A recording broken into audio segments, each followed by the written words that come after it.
Tonight we are going to dive into a topic that we've been covering before, the Anunnaki. And our guest tonight is going to be Scott Allen Roberts, and he's the author of The Rise and Fall of the Nephilim, The Untold Story of Fallen Angels, Giants on the Earth, and Their Extraterrestrial Origins. Now, as we get into this, what I would like to start off by doing is let's just read some passages from the Bible. And before I do that, I want to preface this. I find there's an interesting correlation between Scotty, we're going to be listening to tonight, and Zecharia Sitchin. I knew Sitchin personally on a professional level. We worked on a few things together. And both of these men were well advanced in their theological training. They were at, the equivalent of a seminary for both sides.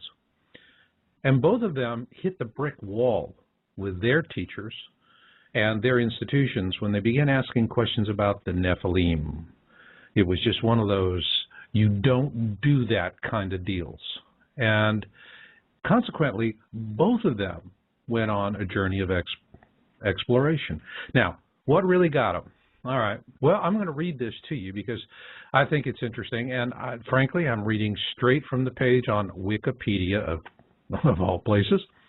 And here they say the term Nephilim occurs just twice in the Hebrew Bible, both in the Torah.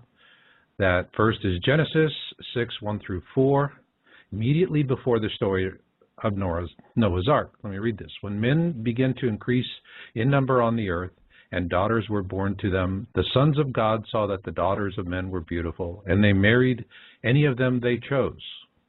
Operative word, any of them that they chose. Women obviously didn't have much of a voice in this. Then the Lord said, my spirit will not contend with man forever, for he is mortal. His days will be 120 years. The Nephilim were on the earth in those days, and also afterward, when the sons of God went to the daughters of men and had children by them. They were the heroes of old, men of renown. The second reference is in Numbers 13:32-33, where the Hebrew spies report that they have seen fearsome giants in Canaan.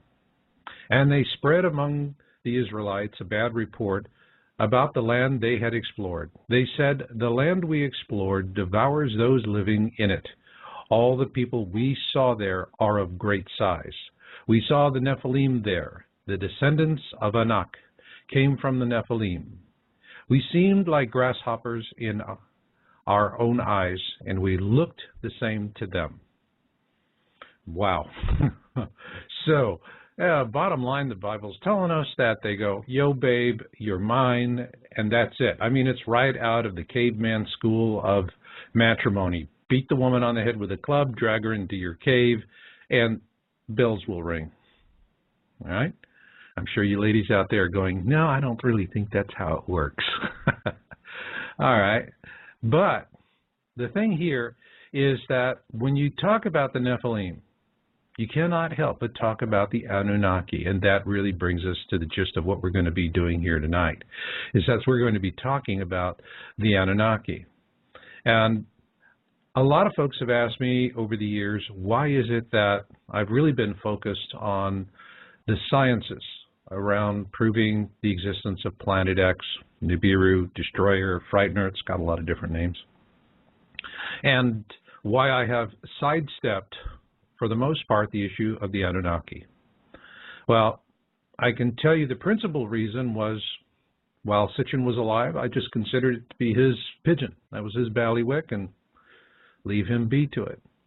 On the other hand, there was something else that I noticed, and it made me less interested in joining into the conversation, which seemed about competing ideas of who they are, the Anunnaki and the Nephilim. For me, it always boils down to a real simple question. Once the music stops, who's left without a chair? Now, if we go back and we listen and read and investigate everything about the Anunnaki and the Nephilim, two things we know for sure: gold and women. Women, mentioned very clearly, all right, in the Bible, just as I've read it to you. Gold we know about also because it's what they use to repair their atmosphere. Now, for those of you out there going, gee, how can gold repair an atmosphere? Gold is a natural radiation shield. It's very good at it. If you look at our spacecraft that are out in space, they have a very thin gold foil. All right, and that gold foil has a tremendous amount of capability to resist radiation. If you look at a picture of an F-16 fighter, it's got a big bubble canopy that really gives the pilot an incredible view. But also these are high-flying jets. And so you'll notice that the canopy of an F-16 has a golden tone to it. It's because when they form the plexiglass, they actually embed gold into it so that the radiation that the pilots are getting at high altitude is not going to turn them into a big pile of cancer. So there's a real reason for having the gold. And obviously there's a reason for having the women. I mean, if we like Earth women, why wouldn't someone else? It seems to be a popular thing in the movies.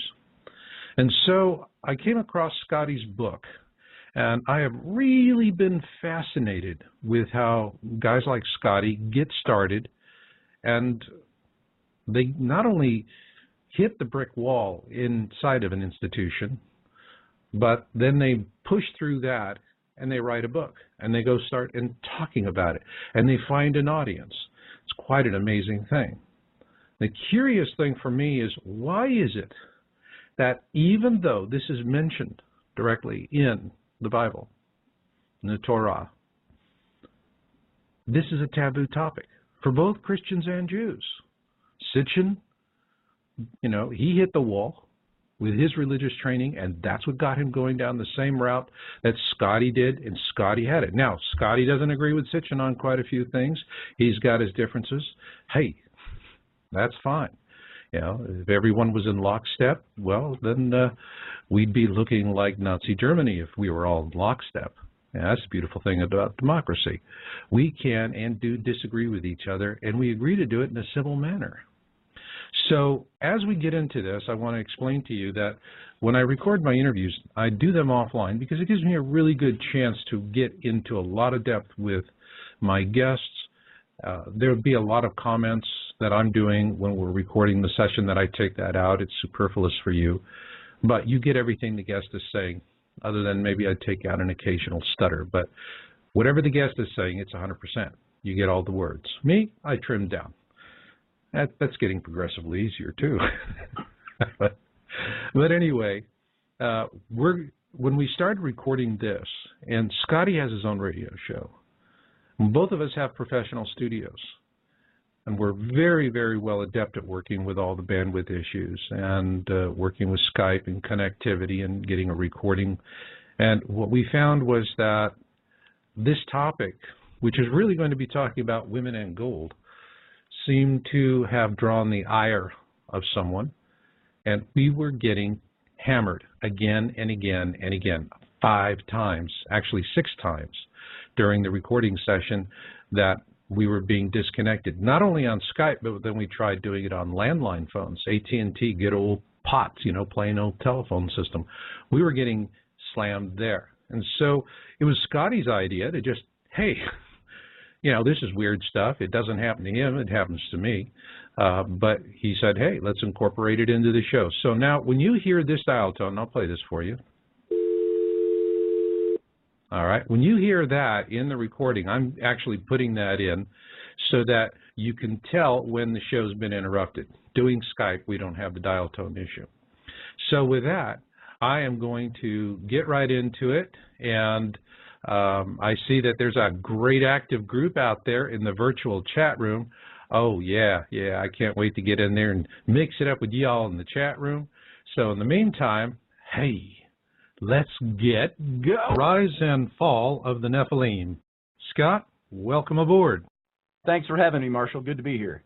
That's good to have you here because I'm getting more and more interested in this Nephilim story all the time. And your book is very challenging for people who have a purely biblical view, but it goes to the heart of the question. Does the Bible support the ancient alien theory? And for me, it's not so much about what's there, but what's not there. To me, the whole story of the Nephilim is like a picture puzzle. You know, you get it out of the box, you spread out all the pieces on the coffee table, and the first thing you do is you get those four corners, and then you work your way in. The problem is for doctrinal thinkers, people that are very limited in what they're allowed to read and think about it, for them, it's like trying to work that same puzzle but with only one corner piece. Right. And the other three are hidden in another room, maybe even in another house, in another neighborhood, on another planet, in another reality, in another dimension. Okay. I can go along with that. Okay, I just had to be dramatic for a moment. Absolutely. But you're, to me, somewhat of a Gnostic thinker. You just follow the truth wherever it takes you. And yet you come from very, very conservative roots. So before we get into the interview itself, let's tell the listeners about your history and what brought you to write your book. Well, first of all, I like to challenge orthodox thinking, especially the kind of orthodox thinking about the Bible that I was raised with. Not just because I was some kind of rapscallion who needed to question everything and some kind of angst-ridden rebel, but I wanted to know answers to certain questions. And it seemed to me, in my very conservative fundamentalist Baptist teaching and training, those answers weren't forthcoming. As a matter of fact, it almost seemed at times as if questioning deeply was deeply discouraged. And take, for instance. But you were a Bible teacher, weren't you? Or you were training to be one? I was in Bible college, and I went to seminary, and I didn't finish either degree. Funny, you wonder how I got into my master's program without having my bachelor's degree. It's too long a story to get into. But I had about 6 years collective training, and I went into youth ministry. So I was working in churches, working with high school youth and junior high school youth. You know, when you're in those things, you're mostly talking about, you know, daily life and how to live daily life and things like this, youth ministry. Right. And at the same time, there were questions that I had about the theologies that I was even teaching and passing on. And when we were kids, if you were Judeo-Christian, you learned about, let's take the best example because it ties into the topic, the issue of Noah and the ark. Right. We all heard the story of Noah. We all heard that God was going to destroy the world for its wickedness and wipe out all of mankind except for the one pure man that was left, and that was Noah, his family, and we know the story from there. What we don't get taught ever, it seems, and even with my Bible college training and my seminary training, the touches on this topic were so scant as for me to even remember ever being taught them. That is the preamble to the whole flood story in Genesis chapter 6, which talks about, and the sons of God descended to the earth and intermingled with the daughters of men and had children by them. And they were known as the Nephilim, the heroes of old, the men of renown. Is that the part when Bible class, when you start talking about it, you'd say, and then there was the and moving right along? Pretty much. Is that how you guys handle it? Okay, good. Pretty much. You know, when I think about it, too, when you've got a second, third, or fourth grader sitting in a Sunday school class on Sunday morning, and the teacher is teaching the story of Noah and the ark with felt storyboards and little Noah with the beard and the stick and the robes and so on, you've got nobody teaching you about some kind of non-human entity that descended to the earth and had sex with human women, bequeathing the race that actually was the thing that was prompting the flood once you start digging into the passage. Okay. So for me, it really goes back to questioning the orthodoxy of the passage. Now, I will say right off the bat that I have no desire to dissuade anybody from what they believe religiously, spiritually, denominationally. That's not my point here. My point is to dig in and find out what the passage says. And you know what happens so many times? We find out that we're taught one thing in church or in synagogue, and when you start digging into the text and seeing what it says a little bit deeper, people don't want to hear it because it challenges what they've been taught. Because sometimes you get a much different picture when you start digging a little bit below the surface. Well, you know, it's interesting you talk about the deluge because there are hundreds of deluge accounts in folklore all around the world. A case in point is when Captain Cook discovered Hawaii. There's actually on the Big Island, there's a spot that's marked where he first landed, and it's a place called Two Steps. And if you're on the island, it's the greatest place for snorkeling. Trust me. Love to go there. Yeah, oh, yeah, definitely. Especially in this Minnesota winter. There you go. Yeah, just when you get there, just ask the locals, how do I get to Two Steps? Oh, right. But a favorite story of guides and locals is that he, of course, started telling the stories from the Bible. You know, you come pretty quick into Noah and the flood, and he was flabbergasted when the Hawaiians looked at him and said, Well, we already know that story. The only difference between your story and our story is we spelled Noah without the H. Well, this is part of my research found that there are over 600 different ancient cultures that all have flood stories, most of them with different casts of characters, different creation stories that all lead up to it, but the common threads are what you have to start looking for. If you could for a second, and this is where I say, don't let me step on your toes spiritually, but start thinking about this. If we separate, let's step out of the box for a minute, no matter what you believe. I love it. Let's say all Christian, all Judeo, all these other cultures all have these stories of creation and the flood. Let's call them collectively flood mythologies, creation mythologies. Now, this is not to do anything other than give just simplicity of being able to refer to the whole collective of stories in human culture. So you've got this collective of all these stories. They all have different characters, different modes of events, but they all have the big watery deluge. They all have the one family saved or the one person saved and so on.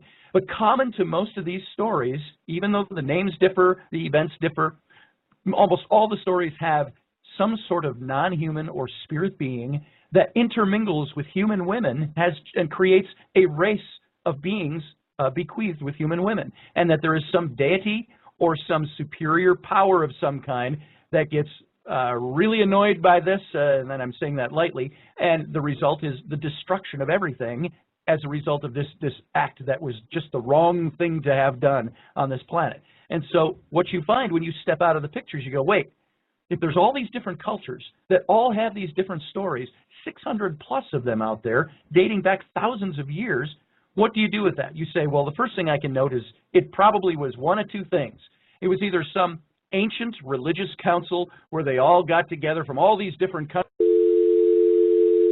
Well, Scott, we got you back from that, and we have had a tremendous amount of trouble getting this interview. You have a professional studio on your end, and it seems once we get a few minutes into this interview, we get clipped. And this has happened 5 times now. This never happens to me. Does it happen to you? I have never had this happen during an interview, but I'm going to tell you this.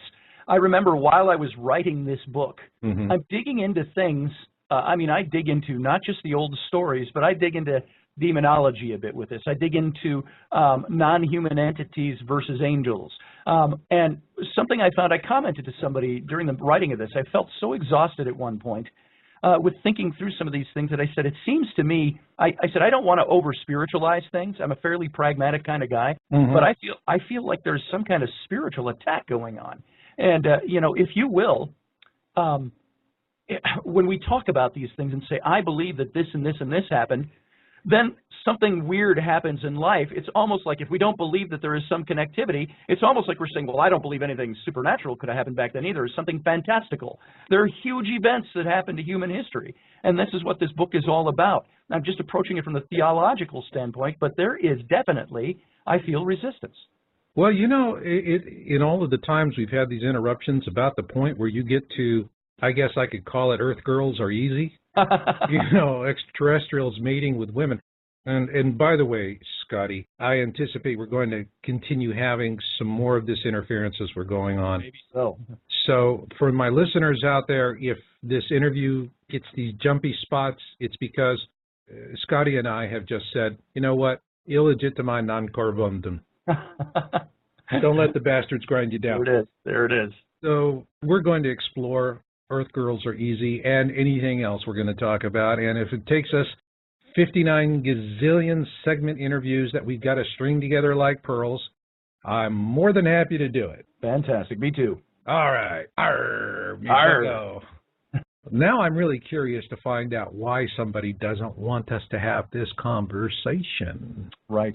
Well, it's interesting that I can jump way ahead on this just to give what I think might offer a little bit of an explanation. Now, by the way, I think about conspiracies, but I'm not conspiratorial. I am not paranoid in that sense that, somebody's out to get me and stop this broadcast. I don't think I'm that important. But I will tell you this, spiritually speaking, there was a passage in the New Testament where Jesus himself said, as it was in the days of Noah, so shall it be again at the coming of the end times. And what this is all, he actually said at the coming of the Son of Man, but it's the coming of the end times. And this is what I believe is going on, is that there is spiritual interference. There is this whole book, Marshall, is about interference in the human race.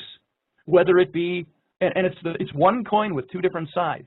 It is a spiritual interference by spirit beings. It is a physical interference that took place by non-spirit beings but non-human entities. And so either way you look at it, you got to decide, what am I going to believe?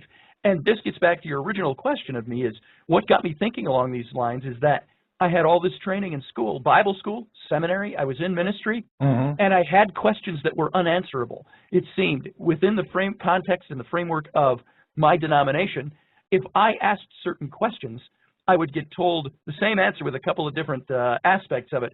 It was always the answer, you're a troublemaker.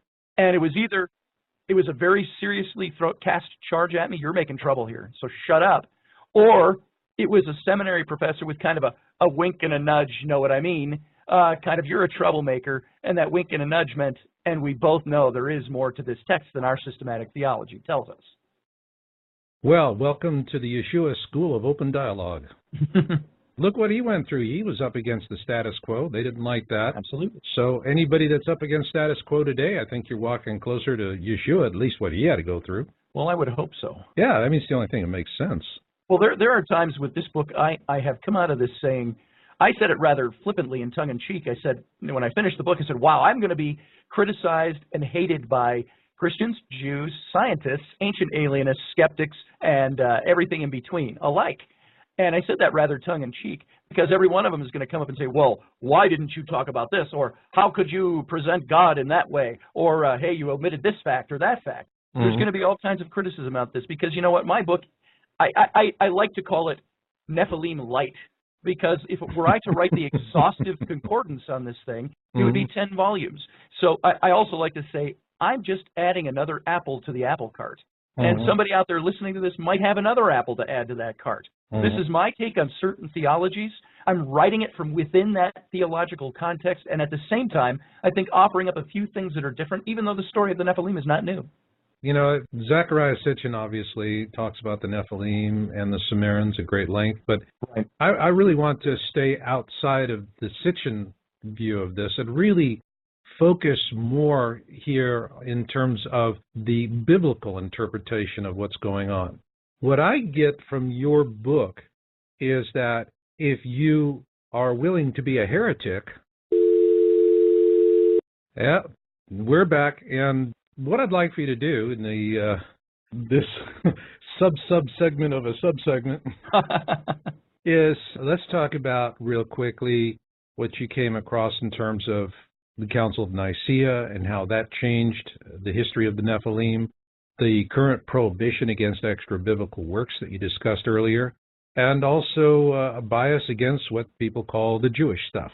Okay. Well, I found in the study of this whole topic that there were, it seems to me, when you start reading the Genesis passage about the Nephilim, one of two things. The author of Genesis, who I establish in the book as being Moses, I don't think there's much reason to question that, even though the book of Genesis obviously has many hands in it, in its authorship, especially the parts where Moses is writing about historical data. You have, in these texts, I believe, a choppy version of Hebrew. You've got, if this indeed was written by one hand, you start reading the book of Genesis, and when you get to the account of the Nephilim in chapter 6, the account of the Nephilim is in a totally different hand. It's in a totally different, choppy, almost edited-looking version. It would almost be like, again, one of two things. Somebody else came in and wrote it later, or Moses or the author himself was just paraphrasing a different source, which we do find, by the way, when we go to the book of Enoch, which is not canonical scripture. It was booted out of the Bible in the Council of Nicaea and other councils of Constantine in the 300s. What you've got is accounts that look choppy, that hail to other books like Enoch, and Enoch gives the same verbiage in its text, except it expands it into chapters as opposed to just a handful of verses like Genesis. So what I found in my research is this. You got to go up to Constantine, 325 AD, while he's the emperor of Rome, and by history recorded as, I think he even called himself as the first Christian emperor of Rome, when in fact he was nothing of the sort. He was as pagan, if you will, not using that as a derogatory term, but he was as pagan as the rest of the Roman Caesars, but he found in Christianity a unifying element. And what Constantine was out to do was this. He, first of all, hated the division that the church had, because it was so popular with the people at that time. He thought we were going to use this politically to establish a couple of different things. Number one God equals one emperor. Number two, one religion equals one empire. And he couldn't establish that, however, with all the schisms going on in the church and all the division. So basically, you've got the emperor of Rome convoking these councils and, in a sense, looking at, you can almost see the subtext here in history of Constantine almost leaning forward and saying, and we will find unanimity, won't we? This is the emperor. Hey, listen, you're talking about a guy that had his son killed and one of his wives boiled alive in oil. Yeah. When a psychopath tells you this is where the cow chews the cud, you just say, yes, sir. And when that psychopath has the power to do something about it, if you don't, just say, yes, sir. As a matter of fact, his church historian, Eusebius, is the guy who recorded all these events and started, in a sense, laying forward church policy. That is still, the writings of Eusebius are still used by the church today. So it hasn't varied much. But here you've got a guy who, after the Council of Nicaea, this big spiritual event where you have all these bishops and different religious figures gathered together in the church to decide unanimity on certain topics and to establish the church as this unanimous governing factor in the Roman Empire, he goes home and murders, as you said, his wife and his son. Yeah. And in very heinous ways because he felt that they were conspiring against him. Is this what a Christian emperor does? Well, I think there's a big difference between your belief in God and your belief in an institution. And so when the two get confused, it all lumps together. You weren't so confused. You were pursuing this knowledge. Now, there's the warnings. It's like what they told Columbus. You sail out far enough, you'll fall off the edge of the world. Right. Okay, so you sailed out to the edge of the world. Did you fall off? Yes and no. I think that's interesting. Tell me more. Well, it's kind of like this, you know, in the faith that I was raised, the denomination that I was schooled in, you didn't question things. And if you questioned, it was all within the syllabus or all within the structure. As a good example, I went to my best friend all through high school and college days, Bible school. His dad was the dean of the seminary that was attached to our big church when I was in the youth group as a kid. And he became the dean of a seminary out in Detroit. And I went to visit my buddy out in Detroit at his church. And we're sitting in the adult Sunday school class now. There's about 100 adults in there, our age group at the time, 35 to 40. And he's teaching on the book of Genesis. And I had a question. And I came from a church where we sat around tables and we threw everything out. We bantered, we laughed, we talked, and we divided the word of truth, as the Bible says. We wanted to learn something, so we questioned things. Well, he's teaching, and I had a question, a sincere question about what he was teaching, and I put my hand up. As my hand started to go up, my buddy caught it out of the corner of his eye, grabbed my arm, and pulled it down. I looked at him. I said, "What are you doing?" He goes, "We don't ask questions here." And I said, well, "How the hell do you learn?" And he was more appalled that I used the word hell as a cuss word than the fact that I was appalled that I couldn't ask a question. And so I remained quiet, and I didn't walk out or storm out. I was going to make a scene. But that is the cusp, if you will, or the crux of the denomination I was in. You didn't question things. And to question things meant, are you questioning the Word of God? So everything we were taught, the rule of practice we were told was, the Bible is my one foundation for faith and practice, and I do not sway from it, and I do not use extra biblical materials. If it's not in the Bible, it doesn't exist. And that's the way we were governed and the way we thought. And when I started questioning those things, that's when the problems arose. One of the first big questions I had was not even on this passage of the Nephilim. It was on the name of God. If you look at the Old Testament, there are several names throughout the Old Testament used for God. One of the ones used the most times, almost 3,000 times in the Old Testament, is the word Elohim. And the name for God was El, and the him was the suffix at the end of the word denoting singularity or plurality. Just like the word Nephilim. The word Nephal in the Hebrew means to come down, to descend, to leave one's estate for another, to change place. Im just is the suffix that denotes plurality. So those who came down, those who fell, so on. With Elohim, El is the name of God. Him is that plural suffix which stands for plurality. And it's literally translated, the word means God of many gods, or God among many gods. And when I first learned this, I thought, what does that mean? And I started digging into it, and of course we were taught and said, well, this means it's the God with multiplicity of powers and majesty. It's like a monarch. You hear monarchs all the time that would say, well, we will bestow this act upon our people, speaking of themselves, plural. Well, the only problem is that the word Elohim is used both plurally and singularly in the Old Testament, depending on the context of the passage. Right. So you have to start digging into the etymology of the words. It's like our English word deer. You can say, I see a deer standing in the front yard. I see a herd of deer standing in the backyard. And so you found that Elohim stood for God speaking of himself, people speaking of God in a singular. You also found it where God himself uses the word to speak of a plurality. It was even used as a word to describe the man who was selling false idols made out of wood, clay, and bronze out of his tent, the Elohim collected in his tent. And this leads me, this was one of my first big questions, is God a plurality or is God a singularity? Well, if it's plural, it's referring to the Trinity. And I hate to disappoint you Trinitarians, it doesn't say that in any of the passages in context. It never says that this plurality of God means three essences of God. As a matter of fact, you find God in Psalm 82 and in a couple of other places referring to, it says, and God or Elohim stood in the midst of the Elohim. And he said, you are all Elohim, you are the bright shining princes of heaven.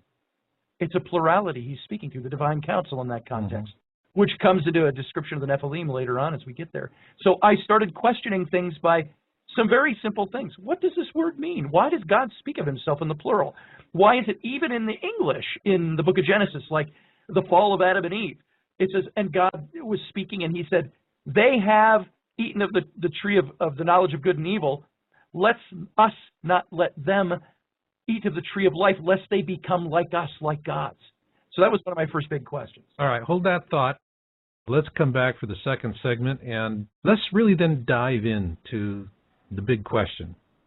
Who really are the Nephilim according to the Bible and the extra-biblical works you've been using in your research? Me hearties, we're having a Nephilim time tonight. I think he's a hoot. I really am enjoying this interview. And we have got a caller from Oregon. Patrice, you're on the air. Hi, Marshall. Hi. And you'd called in, you had a comment? Fire away. Yes. Your guest is totally right on, and I just wanted to comment that I've had almost exactly the same experience as he has, only I never went to Bible college or seminary, but I was born and raised in the Catholic Church, and then as a young adult I converted to Baptist and became quite involved in the church to the point that we worked Billy Graham crusades, we sang in the choir, we had Sunday school class, we had the youth group, and as I got deeper and deeper into studying the Bible and I would ask questions in Sunday school class, finally I was taken aside by the head of the deacons and the pastor and told that I was becoming a troublemaker, and if I did not desist with my questions that I would be removed from the membership and no longer welcome at the church. Wow. At that Patrice, point, I left. how did you feel when they said that to you and you left? But I mean, it made me angry. It made me angry because I felt like I felt disillusioned because I felt like they had the answers, and that I was within my rights to be asking the same questions that your guest has just been talking about, where it says, let us confuse their language and let us make man in our image. You know, all those same questions were the questions I had. But, you know, they did me a great favor because I went on after that and became a student of not only the Bible, but I have studied the history of religions. I've read all Ditchkin's books. You know, I've just done a very intensive study, and it has been a long path, but I have learned so much, and I'm so grateful, and I think it's wonderful that you're having this man on because he knows what he's talking about, and everybody in the audience should really listen carefully to what he has to say because I have spent many years, this was clear back like in, 66 that I left the church, and I have studied intensively ever since then, and this man knows what he's talking about. He's right on so far. That's excellent. That's excellent. Let me ask you a question. In terms of how you feel your relationship to a divine creator, absolutely. Yahweh, I mean, since you have been on your own and you're sorting this out on your own, has it changed one way or the other? Well, it's changed tremendously, and I do have to say that I did go through a period of time a couple of years ago where I would say, pretty much lost my faith, mainly because I had been indoctrinated into Jesus Christ as personal Savior. And then as my studies went on, and I certainly don't want to offend anybody in the office because everybody has their own path to walk, and my path is not necessarily theirs. I can only speak from my own experience. I can tell you my audience is very well offended in general about everything because I am already a born-again heretic. Go ahead. Okay. Well, I found that I could no longer accept a lot of what I'd been taught as a quote, Christian, and so I did lose my faith for a while. I even pretty much quit praying, and then finally I just came to the point that I realized that even though I had to discard a lot of the illusions and thinking that I had been indoctrinated with, not only in parochial school as a child, but in the church as an adult, and I had to move forward, and I did realize that when I looked back on my life, I could see there is definitely a divine creator. He has always taken care of me and miraculously helped me over and over again. And once I got over thinking of God in human terms, you know, like we like to think of God, well, you know, God has a body and he gets mad and he's happy and he punishes and, you know, he rewards. And once you get past all these human terms, the way we like to interpret God in human terms, once we get past that and realize that, frankly, God is way beyond and more wonderful and awesome than anything we could think of him in human terms, it really restores your faith. And I've become quite excited about, and it sounds corny because just things like, you always know that, you know, God is in everything because he created everything. But when you really think about how the God essence is in everything, everything. You're constantly surrounded by God. And once you really internalize that concept, you're never alone again. It's like I never fear death anymore, never fear death. I mean, I feel I'm here and I have a mission to assist people, you know, with the coming things that are going to happen. But if something happens and I somehow don't survive, I'm not the least bit worried about it because I know that life goes on. You know, I exist outside of this shell that I'm occupying right now. And so, if anything, my faith has been greatly expanded. It's just that I had to undo a lot of brainwashing to get here, but it was worth it, and it's been a wonderful, exciting path. Okay, and if you will go to my website, yowza.com, go into the humanity section, you can just search on the article about the meek and why they inherit the earth. I have an article there. I think it'll be a real treat for you. Patrice, I have really enjoyed your call. We've got 2 more in the queue, and we've got a lot of show coming up. Thank you so much. Well, that's great, Marshall. I appreciate being on. I just want to let you know that I not only have followed you for since 2009, but I'm a member of your Planet X Town Hall, and I follow you religiously, and you have just done wonders for me. I really appreciate your devotion to mankind and everything you've done to try to inform us of what's happening. Thank you for making my night, Patrice. Have a good evening. Thank you. Bye. You too. And see you on the board. I'll see you on the board. All righty. Okay. All right. Bye. Bye-bye. And we're going to go foot free here, and we've got a caller coming in from 631, and for you caller in the 561, you're next up in the queue. Hello there, caller in the 631. Could I have your name, please? How are you doing? My name is Sydney. Hey, Sydney. Yes, I've been a scientific researcher for over a decade, and I've read about 7 different holy books, you know, from the Torah, a couple of versions of the Bible, the Quran, the Bhagavad Gita, the Popol Vuh, and definitely it does point to aliens, and not just 1 or 2, but factions of warring aliens that surprisingly enough to some do sacrifice and eat people. And what I noticed that a lot of UFO researchers, or what do they call them today, ancient alien theorists, you know, it's just another label, but what they miss is that they're still here, that this is what we see when we see Western civilization, that Columbus didn't sail across the ocean without those maps. And I noticed a lot of researchers do not touch on this because everybody in power today still sacrifices children, drinks human blood, and pays homage to their alien masters at the expense of practically more than 90% of the planet. All the governments are evil and crooked.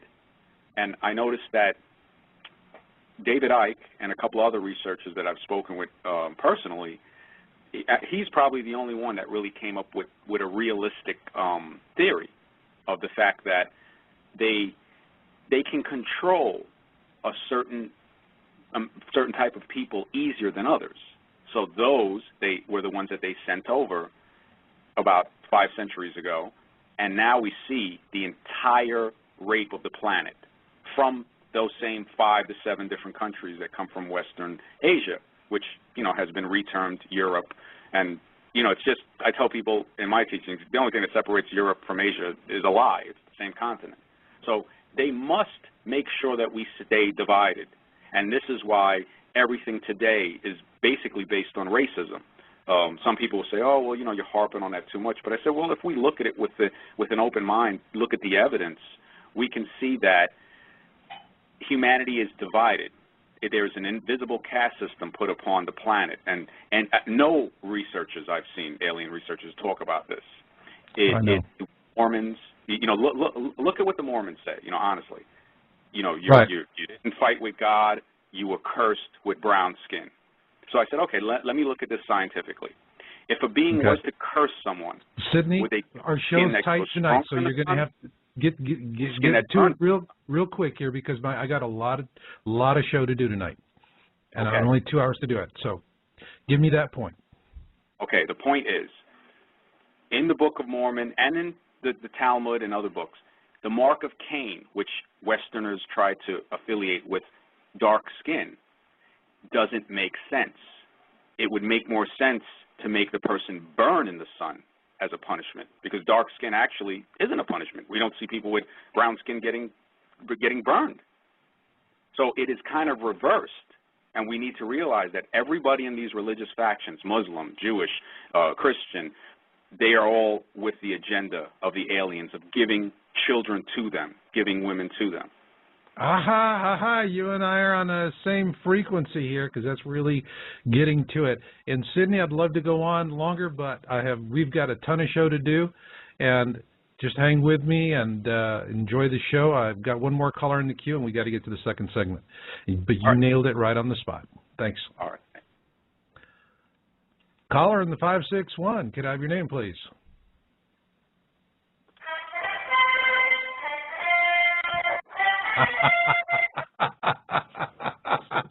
I think that sounds like Robert Ryland. How did you guess? Hey, I don't know. You got a shtick. You got a shtick. So how you enjoying yourself? This all sounds like me. Yeah. Oh, and it's that's what you told me would happen. Yeah. In so many words. Yeah. Yeah. So for those of you out there that this is, by the way, let me just introduce you. This is Robert Ryland. He's the author of Jesus in the Third Temple, and so that you know, we're going to be going into a large series on this, 13 interviews, and we're going to be getting into a history of the Middle East that is going to blow your mind. It's the stuff that you're not allowed to get, and I'll be talking about that more. And so, Bob, real quick, because I've got to get into my second segment. Yeah. Comment on this. Like Scott and I wear the same kind of shoes. We've been in the sights of the traditionalists among the evangelicals. I mean, they don't want to hear anything they haven't heard before, for the non-steal. And he's been there just like I have. So I'm enjoying this. All right. Well, you know, there's a lot of faiths that have it. Zecharia Sitchin, you guys could sit and drink a cup of coffee together and have a lot of yucks, although he's not with us, but still the same, though. He hit the same wall. And then you did it. That got you to go above. All right, Bob, stick with me, and I'm just going to do a quick segue here back into segment 2, because we've got some long segments. This show is recorded. It went long. So hang with me, Bob. Okay. One real quick comment before we get into the second segment, folks, about diversity. My favorite species on the planet is the redwood tree. I live amongst redwoods, and I love them because they have an interlocking root system, and I know that my house is just going to bounce up and down in the earthquakes instead of going from side to side, which means I'm less likely to be wearing my ceiling when the shaking stops. And here's an interesting thing. We all know how many chromosomes humans have. Do you know a redwood has 66 chromosomes? And it's from 11 different parents. And it's that kind of diversity that has given that species endurance over time. How much time? I want you to think about this. When the Chicxulub impact, 65 million years ago, took out the dinosaurs, probably after they already had one foot in the grave, at that point, it was the dominant species of the northern hemisphere. Completely covered the northern hemisphere because it's a subtropical species. It's why now it's next to coastlines, because it needs that extra fog coming in from the ocean. But the species, if you go back to its earliest roots, was already somewhere around 140 million years old when that impact happened. They're still here today. And so if diversity is a sign of endurance as a species, folks, we really all want to be like redwoods. Now, I'm moving on into Seg 2, so hang with me because it's just going to get better.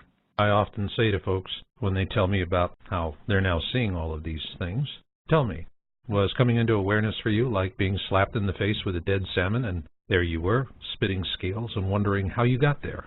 And to a person, they always say the same thing. Yeah, that really describes it. Well, folks, that is awareness.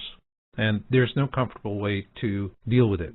But there are ways that you can help people ease into it with less stress, considerably less fear, and more importantly, with hope.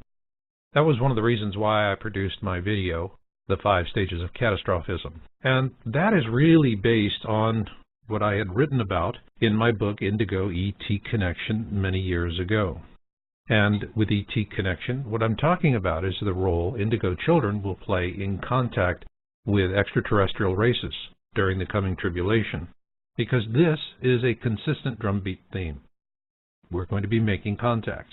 I also dive into this in my book, God's Child Covenant, Return of Nibiru. Now, both of these offer an interesting way for teens in particular to come to this and to see where they fit in the grand scheme of things. With God's Child Covenant, what you have is fiction based on fact. And it takes the kids through what will probably be a real-life situation. It's based in a triage camp in Los Gatos, California. And that's where people go to live or go to die, being resigned to either fate. And the lessons there are very clear. For example, the sexes need to face this equally. If we lose all the social advances that we've seen in the last half-century, now what happens? Well, all you have to do is see what the plight of women and children is in places like Afghanistan, where they're chattels. They're really not human beings, and the women are trapped in arranged marriages that are so horrific they set themselves on fire to escape them. The result is you have tribal societies that cannot generate their own technology. They're clever, and they can use the technology they steal, beg, or borrow, but they don't have the ability to do it on their own. And that's because when a man subjugates a woman or a child, he must first subjugate himself to a greater evil. And this is the lesson these old tribal cultures have yet to learn. But it is core to the message of both God's Child Covenant, Return of Nibiru, and Indigo ET Connection. So consider these books for your teens, and perhaps even a spouse who likes adventure novels and something light reading that's tangential, but not direct, as a way to gently immerse them into their own awareness. And with that, let's move on to the interview. Well, Scotty, we're just going to keep going as far as we can and get her interrupted, and we'll come right back like a couple of bronc riders. There you go. We just don't know when to stay down. All we're doing is we're going to start talking and see if we can hang on for 8 seconds. That's it. There you go. So instead of us talking about the 3 corners that are missing, which we did a good job of in the first segment, let's put all 4 corners on the table. All right. And then you work it in from there. How's that? Okay, that sounds good. Rock and roll. All right. Well, let me say this. As we talked about at the beginning, my take on the Nephilim in this book was to study the topic within its theology, its theological framework. And then I used some outside sources to establish some of my case. But mostly I'm trying to establish in this book a thread of logic that falls behind and beneath, and this is the subtext to the scriptures that are there. I have found, as I mentioned with all the questions I had I found that there is a subtext that exists to all the stories we find in the Old Testament that revolve around these characters. And when there is a subtext, a story, an encoded message starts to come out, you say, wait a minute, why was that encoded? And then why did Constantine kick some of the books that talked about it out of the Bible? These are the things that started governing my putting together the framework for the Nephilim. Mm-hmm. Now, I mentioned the book of Genesis, chapter 6, it talks about the story of Noah's flood. But it begins with the account of the Nephilim. And it talks about how in those days the sons of God, or as it's known in the Hebrew, the Bene Ha-Elohim, and we talked about Elohim in the last segment, the sons of God descended to the earth and intermingled with the daughters of men and had children by them. They were known as the Earth girls are easy. Earth girls are easy. Now, for many years, these beings were thought to be, and I'm going to set up the framework here. These beings were thought to be fallen angels because of the word Nephilim, which meant to fall. But what they're forgetting is that Nephilim means that's the descendants. That's not the Bene Ha-Elohim. That's the descendants of the Bene Ha-Elohim, and human women are known as the Nephilim. The fallen, the ones who came down, the ones who left their estate. And in a way, I kind of liken it to an Irish immigrant coming to America. You can say the Irish immigrant who comes to America, his children are known as Irish Americans, and eventually the original immigrants become to be known as Irish Americans as well. So I think it's a title that got stretched across both the parents and the offspring, but the offspring was where it began. Now, the Bene Ha-Elohim, who came down to earth and impregnated human women, you go over to you don't find a lot about them, by the way, in the book of Genesis. It's almost like a mention. It's like, whoa, Moses, or writer of Genesis, whatever you want to call him, why did you just throw that wild thing out at me here, but don't give me anything to go on? Got a question. Yes. Do you think it was a sloppy retraction or a redaction? I think it was neither. I think it was I can't write about Noah's flood without mentioning these characters.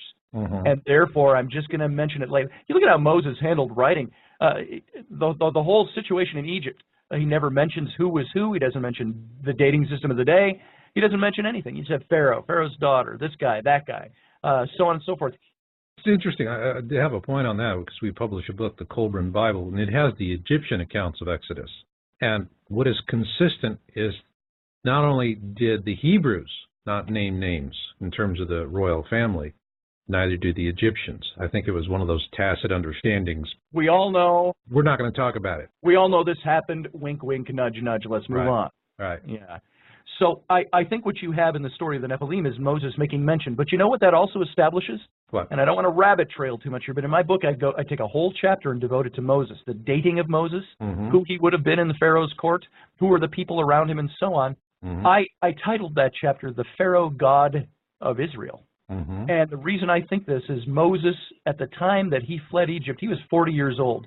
You tell me any 40-year-old, even in our culture, where age was a factor, where age is not as much of a factor, somebody for 40 years being established in one thing and then changing their minds is a pretty big thing. Moses didn't have any kind of conversion. Moses fled Egypt because he murdered somebody, and it said the Pharaoh was out to get him after that. And the big question is, why did Pharaoh care what Moses did if he was a nobody in Egypt? He wasn't a nobody. He was a somebody.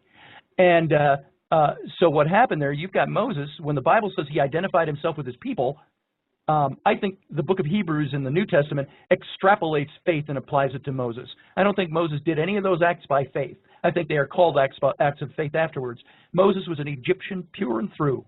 And when he wrote the book of Genesis, after he had become the leader of Israel 40 years later, he is bringing with him all the military training, all the royal court training, all the education that he grew up with, all the theology he grew up with. Mm-hmm. And I find Moses is establishing himself, I believe, without a shadow of a doubt, that Moses was being groomed to be the next Pharaoh because of the people who are around him in the historical record.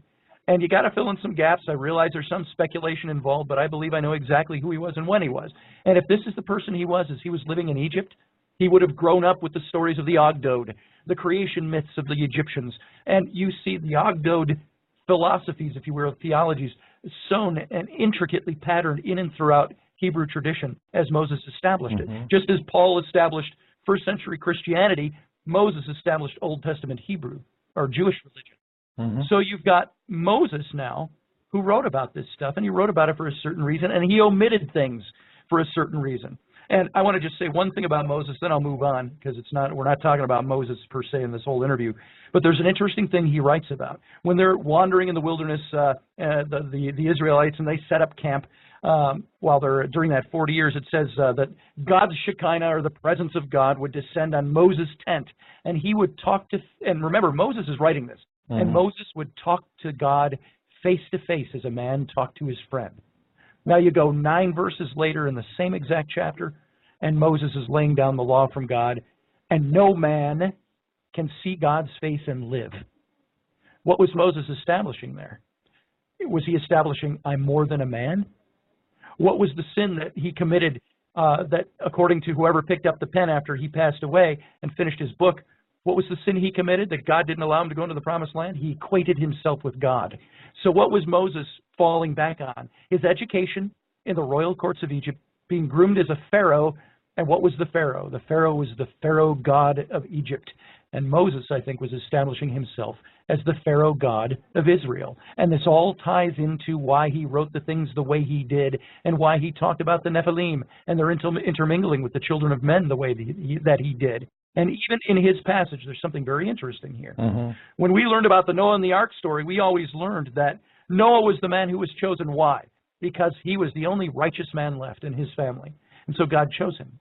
But what it says in the Hebrew is not righteous. It says Noah was the only pure-blooded family left. And it makes great emphasis on stating, it even states it this way in the English, and we always washed right over this. It says Noah was a man who was chosen because he was pure in all his generations. And all we attributed that to, that's just an emphasis on how righteous the man was before God's eyes. No, wrong. Thank you for playing. In the Hebrew, it states emphatically that Moses, or I keep interchanging Moses with Noah, that Noah was chosen because he was righteous before God, but because he was pure-blooded and his generations were pure from creation to where he stood at that point. Meaning, why is that important? Because there was something about the Nephilim, the sons of God, coming down, impregnating human women, creating a race of hybrids known as the Nephilim. There was something about that Noah needed to come across to the reader of the text and the listener to the story as being pure-blooded, that he was not part of that race. And something I found in my study of all of this, and this is where I get back into the theological point of view, is that if you look in the book of Genesis earlier on, the whole Garden of Eden scenario, the serpent, get into that in a minute and establish why I say this, is that there was a need to establish the kinsman redeemer, the Messiah, who was first prophesied at the scene in Eden with the fall of man. And the first messianic prophecy is given, and then God says, and there will be enmity between the seed of the serpent and the seed of the woman, or the seed of mankind is what that meant. And that is because a dual seed in humanity was progenited right from the very beginning. Is that the serpent in the garden, it wasn't just a simple temptation, eat of this fruit, and God cursed everybody because there was just simple disobedience that took place. The whole scenario in Eden is sexual in its context. You start looking at the language. The serpent character, he's never called Lucifer or Satan in the text. That's attributed much later in the Bible. The text, if that was important, it never calls him that in the text. Again, Moses wrote this. The name isn't there. But the word for serpent was Nakosh, which meant trickster, bringer of knowledge, illuminator, bright shining one.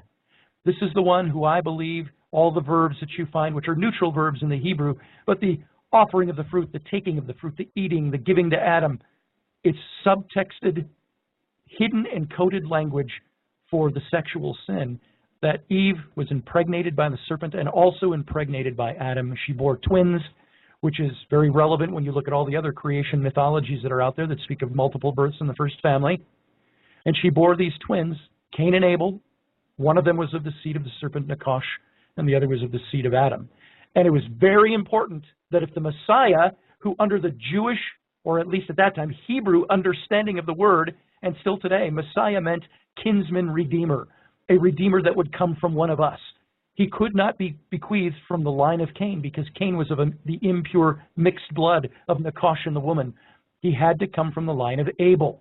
And when you find Noah being traced back to Adam, you find King David, his lineage through the Bible, all those boring genealogies being traced back to Adam. You find Mary, the mother of Jesus. They had to establish that Jesus was of the throne of David.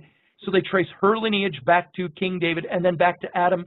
Do they take it back to Adam through the eldest born, the Hebrew tradition, which was trace the genealogy through the oldest born, Cain? No, they took it through the lesser born, the second born, Abel. Why? Because there was no pure bloodline with the eldest. The pure bloodline was through the younger. And so Noah had to, in this story, be pure in all his generations because it was to be his offspring that would bequeath eventually again the Messiah, the kinsman redeemer.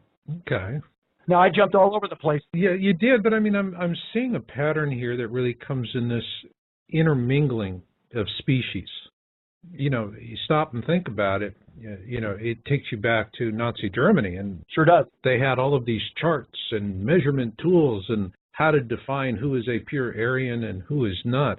I mean, the whole emphasis on maintaining some sort of racial purity factors very heavily. And so what you're really doing here is you're making a case for that this is, if we take a lot of the allegorical judgments and pronouncements out of it, Right. what we really see at the essence is that there were some people who came here, mated with earth women, created bastards in terms of their purity, and so the way to deal with that was through cataclysm.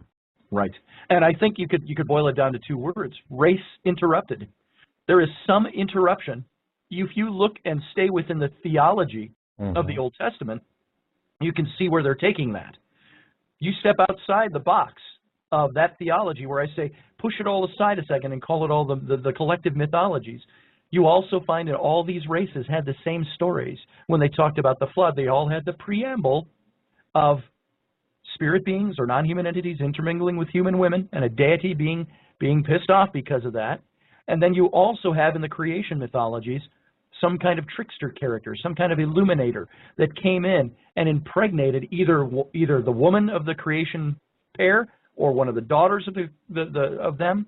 And and by the way, something I forgot to correlate this. This is why I brought these two items up. Nakash in the Old Testament, in the Garden of Eden scenario, the serpent character, Nakash defines as trickster, bringer of knowledge, bright shining one, bringer of illumination. You go back up to Psalm 82 that I mentioned earlier, where it's got God talking to the divine council in heaven. These are not angels. These are not fallen angels. This is where Elohim proclaims them Elohim, gods, and he says, you are the bright, shining princes of heaven. And he's casting judgment on them in Psalm 82 for some reason. The reason that is there, look at the bright, shining ones of the divine council, these gods of heaven, and look at Nakash, the bright, shining one who intercepted or interfered with the human race in Genesis. And then you look at the Watchers, as the Book of Enoch calls them, or the sons of God, the Bene Ha-Elohim. They correlate with other mythologies of figures that came down to earth from the heavens or the stars or the skies and impregnated human women. They were known as, like, again, 600 different cultures, but you had some examples. You had the Tuatha De Danann of the Celtic legends and lore. They were the bright, shining kings from heaven, the tall folk who came down and intermingled with the daughters of humans. And their offspring were known as the elven folk. So Tolkien, by the way, was onto something. And I think he knew a lot about what went on in these passages. He dug into this stuff very deeply. Yeah, I think he tapped into source as well. I remember the story about when he wrote Lord of the Rings, he didn't write it as a trilogy. He wrote it originally as one single text. Right. And the publisher looked at the manuscript and said, are you out of your mind? Yeah. And so the publisher broke it up into 3 books for a trilogy. But in his mind, it was all one massive story. And always something like that really comes from tapping into source. Yes.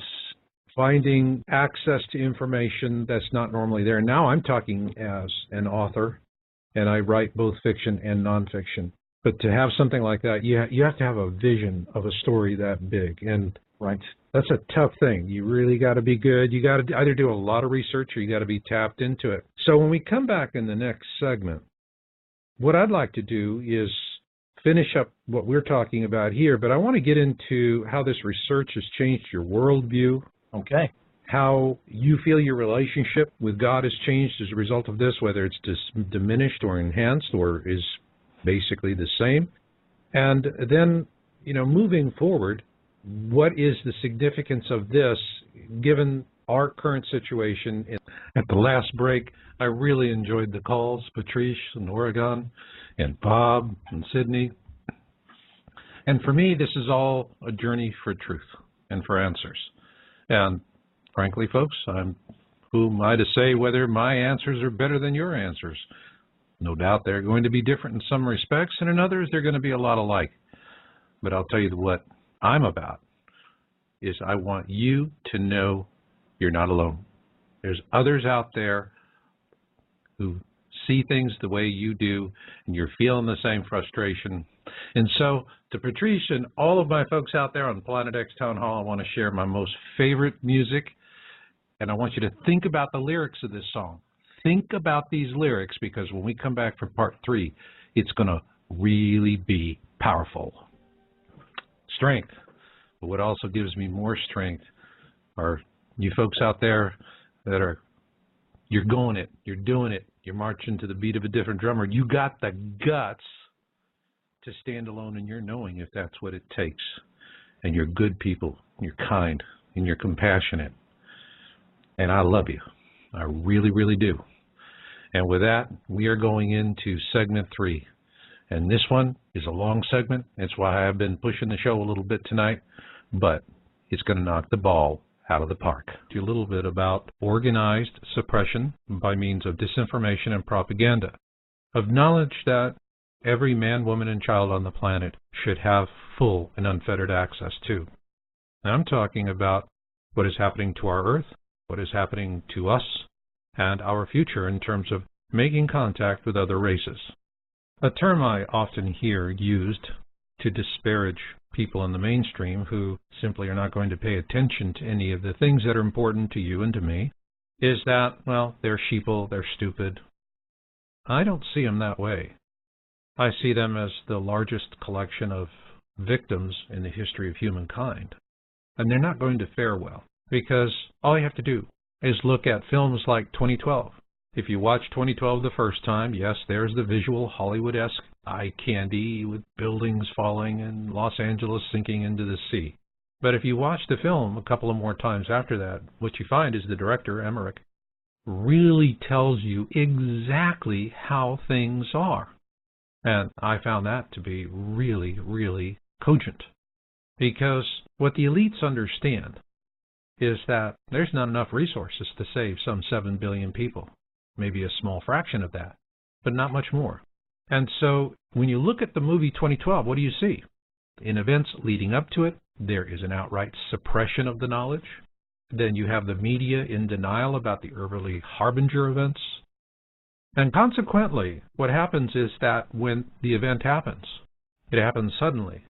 And nobody knows what's happening until the day they die. And many of them don't even have that convenience. They just die. And who lives? The 1% who have decided that the other 99% are just expendable eaters. And so it's kind for them to die this way. Now, if that is not you, if you're trying to understand the mechanisms by which they suppress this knowledge, I would recommend to you our book, Alien Security, an Anthology for Human Freedom. It really does present to you a good overview of fiction based on fact, of the cover-ups and the mistakes of our government in dealing with contacts with other races. But at the back of the book is what we call the battle book. And I put a lot of effort into this.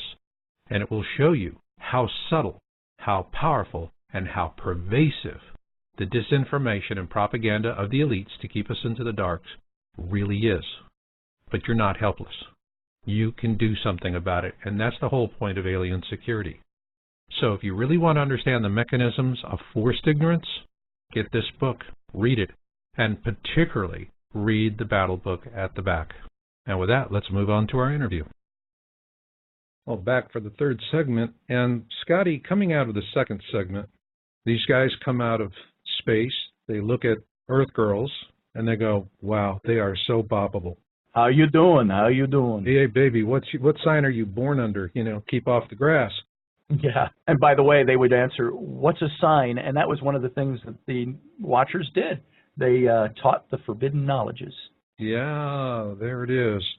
So you've tapped into this, all right, and your book goes into really good depth for the readers. Out of curiosity, because, you came from a very conservative background where what you're talking about in this conversation was just purely unthinkable. Right. That's it. You just don't go there. And yet, one of the reasons why you're not supposed to go there is that you get lost and dark forces are going to snag you up or whatever it is. Right. Or you just simply, that's it, you're off everybody's Christmas card list. As Justin Martyr called this stuff in the first century, he called it diabolical mimicry. It's all the works of Satan trying to make things look really good or like the things of God. Mm-hmm. And that was the way they explained away everything. Yeah, well, I mean, it's pretty absolutist. But let's just talk about you in your relationship with Creator, however you want to call it. Yeshua, God, Yahweh, whatever it is. I mean, how has it changed you as a Christian? How do you view yourself now? I have not thrown out the baby with the bathwater. I'm rather fond of saying that. It seems like I've said it thousands of times now over the last year. But sorry, but hey, man, it just comes. I guess we're just having this real continuing problem with dialogue interruptus here. Yeah, I've never seen this so much. The only time that my internet seemed to go down so many times was when I was talking with Dr. John Ward down in Luxor, Egypt, about symbology or symbolism, mm-hmm. ancient symbolism leading up to the Cathars and so on. And we had 9 times in an hour conversation, the connection dropped. And it was very interesting. I don't know what you want to put to this, but my wife went upstairs as I was finishing that conversation. And as I said goodbye and I hung up, she noticed there was a white van, unmarked panel van sitting across the street. And as soon as I hung up, that van took off. Now, what does that mean? Maybe nothing. Maybe it was just a diaper delivery service, and he was taking a break. But we thought that was very interesting. And again, the big question comes up, who the hell am I that somebody would want to intercept or tamper with my connection? But I think you're dealing with topics here, and have been on your show, that some people don't want people to hear. Hey, listen, this happens a lot, and there's some topics, zero interference, nobody bothers me. But on something here where it starts diving into doctrine, so there's some of this old knowledge that folks just don't want out there. Right. But we're here, we've got this connection, and I want the answer to this question. How are you with God? My view of God is that God has changed for me. He is not the God that I grew up with. He is a God that is bigger and broader, perhaps more majestic, perhaps more dark than I had ever seen God before. Mm-hmm. We were brought up in this evangelical style of Christianity where, oh, God is love, and God is there with his arms open wide to take you and take all your problems. And I do not wish again to poo-poo that notion. But I am finding that the God that I found in the Old Testament and all these writings about the Nephilim and these interworkings of the bloodlines and so on is a God that, if I may say it this way, and pardon my crassness, he's a God that gives 2 squats about humanity. He made them. We are his to do with as he pleases. And as a matter of fact, we were even taught in our theology, in the Baptist theology, that we are nothing. We are zero. Our righteousnesses are as filthy rags, leprous rags before the eyes of God, as Scripture says. This is what we were taught. And I think, though, that God is bigger. He doesn't care much about humanity. But if you were to go to the theology of it, there's something to the kinsman redeemer. And God, if you will, my view of him is that he filters all of his activities with mankind through the kinsman redeemer. And that goes, again, to your orthodoxy of certain Scripture. Do you believe the Messiah has come? Do you believe he has not come? And I believe within the framework of Christian theology that God only views us through the kinsman redeemer. And this is why there was such importance put on it in the Old Testament, why there was such importance of staying faithful to God. Mm-hmm. So God, to me, is somebody that is much more distant than he used to be. Mm-hmm. As God, as the God of the universe. I think there might even be different manifestations of God. I also believe that what we were taught in Judeo-Christianity, that the Bible is monotheistic, I think is not so anymore. When God calls other beings gods, they might be minor gods, but he's still calling them gods. He's still calling himself the God of gods. He's still referring to himself in the plural. The Bible does not teach monotheism. There is more going on outside the realm or the dimension or the thread of this reality, I think, than we can put our fingers on or understand with our biblical theologies or any of our theologies in this world. So in other words, what you came from was a very terrestrial view Yes. of all that there is. And now you have embarked upon a more cosmic view of everything.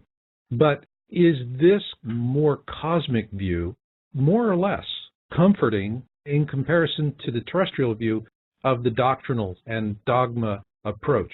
The late Richard Feynman once said, he said that all these stories about God, if they are true, to think that God, out of all the known universe and unknown universe, would come to this place, he says, to me seems to be so colloquial and so local. And that's kind of the way I think about it. He went on in that phrase to say, I feel perfectly comfortable feeling lost in the cosmos. Now, he was an atheist. I'm not an atheist. I would say that I view the same thing, and I say for God or a manifestation of God to come here seems so damned colloquial. So what it has done for me is to say that there's something much bigger out there. There's a bigger story out there. There are bigger things going on than humanity and our life on this little planet. Maybe it's all important to us because this is all we know, but I think there's a lot more out there. Let me ask you this question then. Do you feel that folks like you, I mean, let's be blunt. Sure. If this were a few hundred years ago, we wouldn't have the conversation. I'd be sitting in the town square watching you burning at the stake. Exactly. Now, probably I'd be burning on the stake next to your stake. Which one of us would be singing and which one would be screaming? There's a big question. That's right. Or maybe we'd be doing, remember Life of Brian by Monty Python? That Yes, always. Always look on the bright side of life. I love that scene. Yep. And the best part was the Suicide Squad. It was really... Yes. Anyway, Monty Python aside, though. When life serves up your gristle, just pucker up and whistle. So, yeah, that's where we are. And they had it. So you are delving into these things, and this information has come forth. Now, I have to tell you, I mean, I look at the teachings of Yahweh and Christianity, and if I don't see it connect, I see there's a whole invention of interpretation, because for me, Yeshua was born, raised, died a Jew. Yes. And he was talking to Jews, basically just kicking them in the butt. Right. And you could boil them down into 4 simple words for a simple statement. 4 words. That's it, the alpha and omega of everything he was doing and what he thought about and what he wanted for us, and that's just simply stop thinking like slaves. Ah. So now my question to you is, that was the seed of consciousness that I see Yeshua planted. All right. Are people like you the fruit of that tree? Yeah, I would say you've just introduced a new way to look at it for me, but I would have to say yes. I remember I'm a big proponent of some of the oddball apocryphal books and oddball writings and teachings out there because I want to know where they came from, and why they're there and why they weren't included. Why were there 60-plus different Gospels and only 4 of them appear in our Bible? So I look at things like the Gospel of Judas, where according to that Gospel, at the Last Supper, Jesus takes Judas aside and says to him, you are the one who gets it. You're the only one who understands the deeper, darker mysteries, and that's why I must ask you to do what I'm going to ask you to do. Thanks. Sounds like a great graduation present. It sure does until you see the outcome of it all. Yeah. I believe that, yes, Jesus started something. I would never have brought it back to him, but in the context of what you're thinking, yeah, something started here. You got to think bigger. You got to think, what did Jesus say he came to do? He came to save the lost. He came to liberate the soul. And I believe that too much of our religion, too much of our spirituality captivates us in that negative sense of the word. It imprisons us. And I did not set out to write a book about philosophy or systematic theology. I set out to write a book about the facts as I saw them. And it turned into a book that spoke to these other things to say, look, do not be bound. If I could say there's one message I would bring out, the esoteric message of my book would be, Do not let anybody tell you what to think. Do not let anybody govern what you believe. You go out and dig that out and root it out. It takes work, and it takes time, and it takes effort, and it takes passion. But until you do that, you are swallowing somebody else's words. And don't live that way when there is so much more there. And all that proved to me as I researched this book was that a whole lot more exists than what I thought existed. And I would never have known it if I hadn't looked for it. That's right. And I think it gives great majesty to that seed of consciousness, which it couldn't be killed, couldn't be controlled, although they had millennia to attempt that. Right. But I see this knowledge coming around people who are waking up. And when I say that, stop thinking like slaves, how do slaves think? Slaves do what they're told to do. They all sit there and wait for the master to come home, and they're going to go, aha, I got it right, you got it wrong, I get to watch you get an ass whooping. Right. They squabble amongst themselves. They steal. They do all of this self-centric nonsense. But if, on the other hand, you're viewing yourself as co-creator and not as a slave, it puts a completely different spin on it. It certainly does. With that in mind, let me ask you a hypothetical, because when you're talking about the Nephilim, for my listeners out there, one question is lurking in the back of their minds is, what happens if there's a return of the Anunnaki? Right, right. Now, if there is a return of the Anunnaki, my guess on it is they show up, it's shock and awe, they just scare the piss out of us. Right. After which, they take all the gold and all the women they want and scoot, and following which, we just are beset by natural disasters that are going to wreak havoc for the planet. But let's look at that assumption that they come for gold and women. The gold, fine, take it. What about the women? Would you say, okay, we should sacrifice some of our women to appease them, or would you say, no, you're not going to take our women, you're not going to take our men, you're not going to take anybody, get lost? Would you stand up and fight the good fight, or would you look the other way for the sake of convenience? I think if it came down to being a thing of something against our will, I would like to think that I would be the kind of person who says, even though I'm too old to go into the military, if our nation was attacked by another nation, what would I do? Where would I stand? I would like to think that of myself. I think I view myself as being very patriotic, and my patriotism goes beyond words. I believe it would be something that I would put action to what it took to defend my country and defend my family and defend my neighbors. Let's just... Scotty, we're getting more interference, and I'm hearing it come through. All right. Want me to just jump right into it? Yeah, let me kind of get to this one focus point. Okay. I see where you're going, but let's say, for example, it's not so clear-cut that the Anunnaki come, they want to take the gold and the women, and we're fighting them. What happens if it's presented to us in some sort of a fait accompli matter? In other words, saying, we need to do this. Our institutions are telling us that it's okay to do this, that it's okay to sacrifice these women to this cause, that for some higher aim, maybe they're going to take a faith to the stars or some other thing. So if it's coming from institutions that it's okay to give the Anunnaki the gold and the women, and the institutions are saying that, are you going to say, no, I'm going to be a Jedi rebel, I'm going to fight this? Answer me.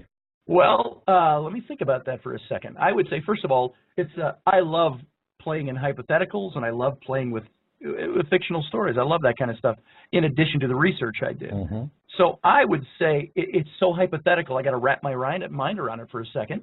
But I would say I would like to be somebody that would do the same thing that I would do if it happened to the United States of America and we were attacked by a foreign power. I would like to stand for my country and fight for my country. But what if your country's telling you not to stand and fight for your country? What if your country's telling you, no, this is... Hey, what do we see with globalism? Look at what's happening in our presidential campaigns. It used to be your donations would make a difference in terms of who was going to get elected. Now it's like you got all of these billionaires that are coming in. It's a high-stakes poker game.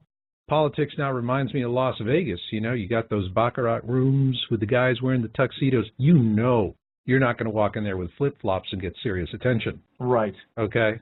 Well, I think You know, It's a tough question, isn't it? it is because it's one of those that makes you speak and think either more highly of yourself than you ought, or not as big as you think you should. I would say that I would want to be that kind of person that would be consistent with what I believe now, and say if that inevitable question or courses of action were ever thrust upon me, I would like to say that I would stand for what I believed was right and true. If that meant sacrifice, it meant sacrifice. How would I react if you put an added wrinkle on there? How would you react if your kids were the ones being held at stake? Oh, what would I do? You got ahead of me because I was going to drop that one on you too. What if it was my daughters? That's right. You know, it's always easy to sacrifice the virgin. Kind of hard on the virgins and a little hard on the families. Right. But it always seems to work for the ruling elites. I mean, right. Honest to God, the more I look at this thing, I see this big Machiavellian picture forming in my mind with this whole notion of the Anunnaki returning. I mean, it'll be shock and awe, golden women, period. Okay? But what if, in advance of all of that, they're already doing a little bit of work ahead of the game? You know, this is like a poker game, and somebody's sitting there and they're holding a good hand, but you can bluff them into folding, you still win the game with a hand that won't win. Right. So the thing here is, if the institutions are already being set up to facilitate this abduction of women, and your family's involved, yeah, would you say, let me ask somebody about this, or would you say, hell no, get lost, get your hands off our women, get your hands off our men, get your hands off our children, we're here, we're working the claim, bug out?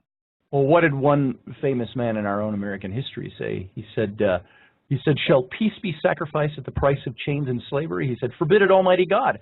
I don't know what course others may take, but as for me, give me liberty or give me death. Now, you would like to think I would like to be that heroic and that noble in my thinking, but I would have to say, if I were forced, if my hand was pushed into something where it's the life of my children, the life of the people around me, I would most definitely take a stand. And of course, this is the stuff that right now in our minds is the stuff of science fiction, because we don't see this happening right now, but you start to look at the world and the politics of the world and you wonder where we're headed. You start looking at all the things that are laughed at out there and conspiracies laughed at in alien arenas. And you start to look at this all and say there's either a big picture that's taking place or it is all just the stuff of fiction. And that's what's so hard to decipher. So on that very hypothetical side, I would like to think that I would do what I would do in any case. If my family were, my country or my life or the people, my neighbors were threatened, I would stand for them and I would stand against the tyrants. That's the way I think. Now, another question. Do you feel that by this line of inquiry, you haven't stepped out of dogma and doctrine? All right. You burned the house down and walked away. Yeah. From their standpoint, okay? From their standpoint. From their standpoint. But would you trust yourself, having gone through this personal search for truth? You've written a book, and it's really about your personal search for truth. Has this enabled you to understand and to call the bluff? I think so. I've thought about that. Then that makes your knowledge dangerous. Maybe so. It makes your knowledge dangerous to who's running the bluff. And there you go. And, you know, I cannot say that there have not been times in my thinking of this thing over the months and the years where the tendrils of the old theologies slip in, the old doctrines say, you are tampering with the stuff of the devil, you know, and back off. And, you know, and I can say that I faced that. That's internal strife, internal struggle. Mm-hmm.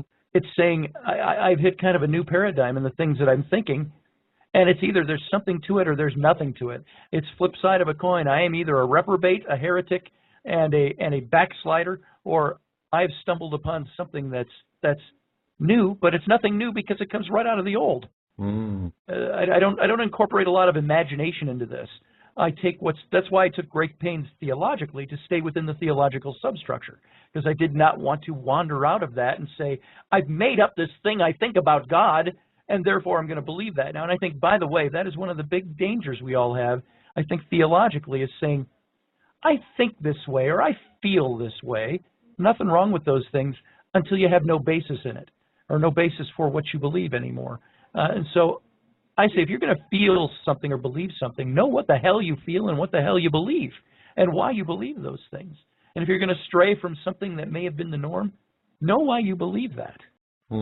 Bring it down to the illustration of our country. If our country took the wrong turn and you wanted to stand against that turn, you better know what the hell you're talking about and why you believe what you believe. That's right. To be a revolutionary? Do you think, I remember when my kids were little and I let them watch movies with me like Saving Private Ryan and Braveheart, and I remember the movie The Patriot. And there was a scene where the colonial army had a couple of representatives coming into a church and announcing, "Pardon us, minister, we would like to announce to your church we're raising arms." And I said to my kids, I said, how would you feel if we were sitting in church one day at the big old such and such evangelical free church on the corner of Main and 7th, and we're sitting in church, and all of a sudden a couple of guys with machine guns walked in and said, "Pardon us, Pastor, we want to talk to your congregation. We're raising arms against the United States government. Would you come in with us?" And I said, that brings it down to the practical. You know, what would you do if that really happened? And you have to say, I have to know what I believe if that moment ever came.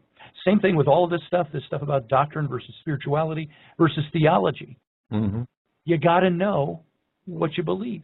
But I think that knowing starts with questioning. It starts with curiosity. It starts with seeking knowledge. What do they say? Wisdom is applied knowledge. It's the outcome of applied knowledge. And so you say, how do I get to wisdom about these things? It's having curiosity, asking the questions, sticking my neck out, asking the questions, maybe even turning my back or closing the door or moving into another room, figuratively speaking, of my theology or the things I've always believed, and saying there might be something more to this or something different to this, but I'm not going to go there just because I want some whimsy of thinking of something different. I want to go here because I'm finding out there is something different. Okay, final question. I find a lot of doctrinal thinkers, and I'm talking about religion and science. Science has a lot of golden cows. But with doctrinal thinkers, there's always a curiosity. So they walk out to the edge of their belief systems, and they look over the edge to see what they see. And most will do that and run right back to the center of their belief systems and crazy glue their butt with 4 gallons of crazy glue, and that's it. But then there's a few that get out to the edge and just say, you know, I'm going to go parasail this. You jump off. All right. You obviously parasailed. And final question. Has this given you a greater sense of inner peace and connection with life, everything that's around you, than you had before? Are you more or are you less peaceful inside as a result of this knowledge? I am more peaceful in the sense that I feel like I'm discovering something. But just like the people who discovered the New Worlds, Columbus, not even Columbus, go back here earlier than even him, there was this great joy, ecstatic piece about discovering something, but then there was that fear of stepping that first step onto that shore and out into that jungle, not knowing what's there. So I think, to me, I've discovered the New World. Have I explored the New World to its fullest yet? Nope, that's going to take time. So there is peace and there is joy and there's a lot of fun, but at the same time, there's great intrepidation that I do it the right way and that I don't just go with whimsy, that I go with what I can establish. That's right. The more you know that you don't know. That's right.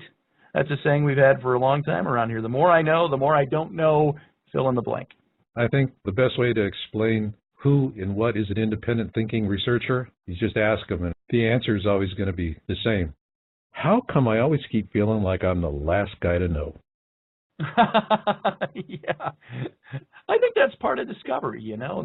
Yeah. And frankly, if I can speak theologically, yeah, I don't think God's given us all the answers. I think there's certain things that are absolutes in Scripture, but I also think that there are things that God said, there it is, go play. Go dig. Go dig. If you want to be in my sandbox, you got to dig. There it is. All right. That's a good note to end it on. I look forward to the next time we get together. This has been a really great interview. Thanks. It's been a lot of enjoyment for me in this too. I appreciate it. Even the varied stoppages of our show, the interruptions, the statics, and all that, and it made it fun. It made it worth. Damn it, I'm going to finish this. Yeah, we're just going to push through, you know. Damn the torpedoes, full steam ahead. There it is. All right. Scotty, you beamed me up big time today. Fantastic. I had to drop that one on you. Thanks.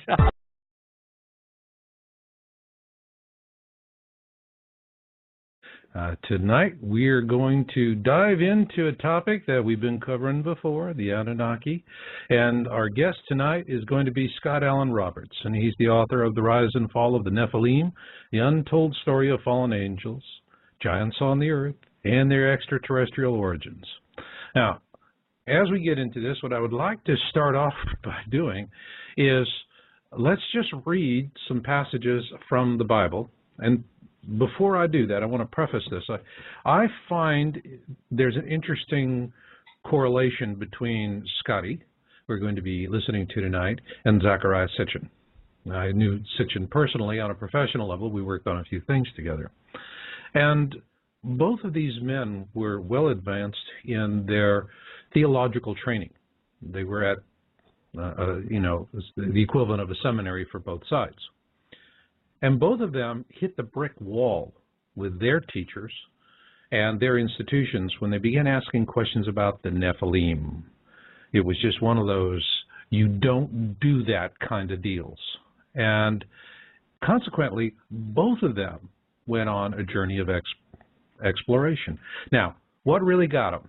All right, well, I'm going to read this to you because I think it's interesting. And frankly, I'm reading straight from the page on Wikipedia of all places. And here they say the term Nephilim occurs just twice in the Hebrew Bible, both in the Torah. That first is Genesis 6, 1 through 4, immediately before the story of Noah's Ark. Let me read this. When men began to increase in number on the earth, and daughters were born to them, the sons of God saw that the daughters of men were beautiful, and they married any of them they chose. Operative word, any of them that they chose.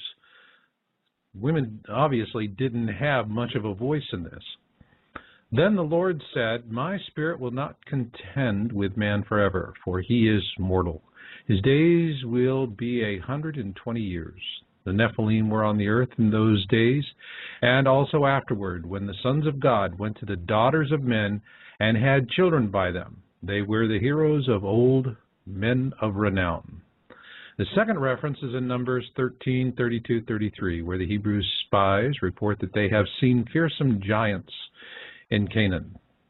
And they spread among the Israelites a bad report about the land they had explored. They said, the land we explored devours those living in it. All the people we saw there are of great size. We saw the Nephilim there. The descendants of Anak came from the Nephilim. We seemed like grasshoppers in our own eyes, and we looked the same to them. Wow. So, bottom line, the Bible's telling us that they go, yo, babe, you're mine, and that's it. I mean, it's right out of the caveman school of matrimony. Beat the woman on the head with a club, drag her into your cave, and bells will ring. All right? I'm sure you ladies out there are going, no, I don't really think that's how it works. All right. But the thing here is that when you talk about the Nephilim, you cannot help but talk about the Anunnaki, and that really brings us to the gist of what we're going to be doing here tonight, is that we're going to be talking about the Anunnaki. And a lot of folks have asked me over the years, why is it that I've really been focused on the sciences around proving the existence of Planet X, Nibiru, Destroyer, Frightener, it's got a lot of different names, and why I have sidestepped, for the most part, the issue of the Anunnaki. Well, I can tell you the principal reason was, while Sitchin was alive, I just considered it to be his pigeon. That was his ballywick, and leave him be to it.